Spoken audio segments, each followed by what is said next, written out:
Ready for dictation? Start.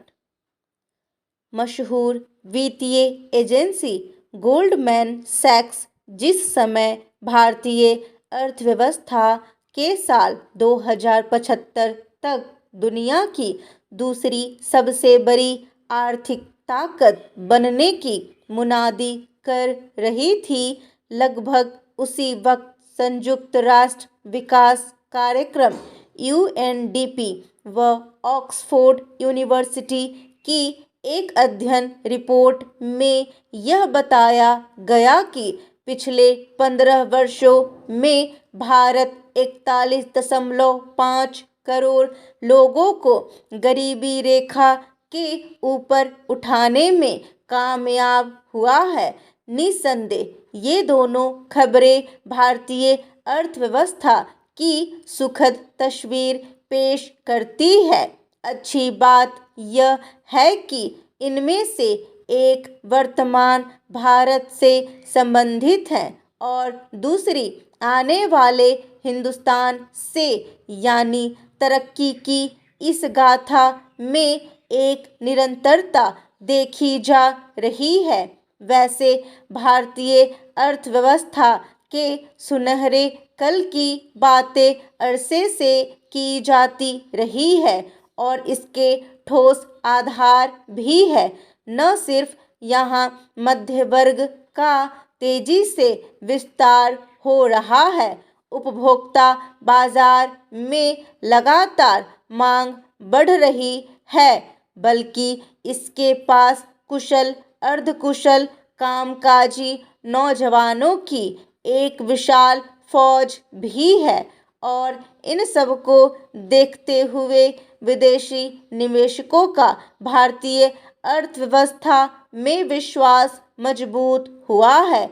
Bharat और इसकी अर्थव्यवस्था की सफलताओं व संभावनाओं की बुनियाद में राजनीतिक अस्थिरता की बड़ी भूमिका है। यूएनडीपी की वैश्विक बहुआयामी गरीबी सूचकांक एसपीआई के आंकड़े भी इसकी तस्दीक करते हैं। साल 2005-06 में देश में करीब 64.5 करोड़ लोग बहुआयामी गरीबी रेखा के नीचे जी रहे थे और अगले एक दशक में यह संख्या घटकर 37 करोड़ रह गई थी। साल 2021 तक स्थिति में और सुधार हुआ व करीब 14 करोड़ और लोग इस दलदल से बाहर निकले। साफ है निरंतरता बनी रही है।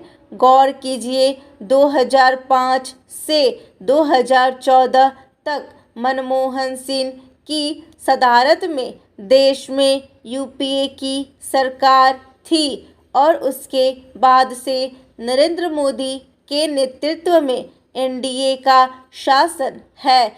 ये दोनों ही सरकारें राजनीतिक रूप से अस्थिर रही हैं और इनकी प्राथमिकताओं में गरीबी उन्मूलन प्रमुखता से शामिल रहा है। विलक्षण बात यह है कि ये दोनों सरकारें दो विपरीत सियासी ध्रुवों पर खड़ी रही है, पर इनका आर्थिक दर्शन एक रहा है। मगर भारतीय अर्थव्यवस्था के नीति नियंताओं को इसकी कुछ विसंगतियों को गंभीरता से देखने की ज़रूरत है। देश में गरीबी का अंत जितना जरूरी है, आर्थिक विषमताओं से निपटना उससे कम अहम नहीं है। ऑक्सफैम की हालिया रिपोर्ट ने खुलासा किया था कि देश की 60% संपत्ति सिर्फ 5% भारतीयों के पास है, जबकि निचले 50% लोगों के पास राष्ट्रीय संपत्ति का सिर्फ 3% हिस्सा है। हमें इस बात की खुशी है और होनी चाहिए कि हमने 1.5 दशकों में इतने करोड़ों लोगों को गरीबी रेखा से ऊपर उठाया, मगर हम इस तथ्य की भी अनदेखी नहीं कर सकते कि 80 करोड़ से अधिक लोगों को मुफ्त राशन मुहैया कराया जा रहा है। एक अच्छी खासी तादाद में हमारे करोड़पति, अरबपति दूसरे देश जाकर बस भी रहे हैं। क्या भारतीय नागरिकता छोड़ने वाले अरबपतियों पर कोई आर्थिक दंड नहीं लगना चाहिए?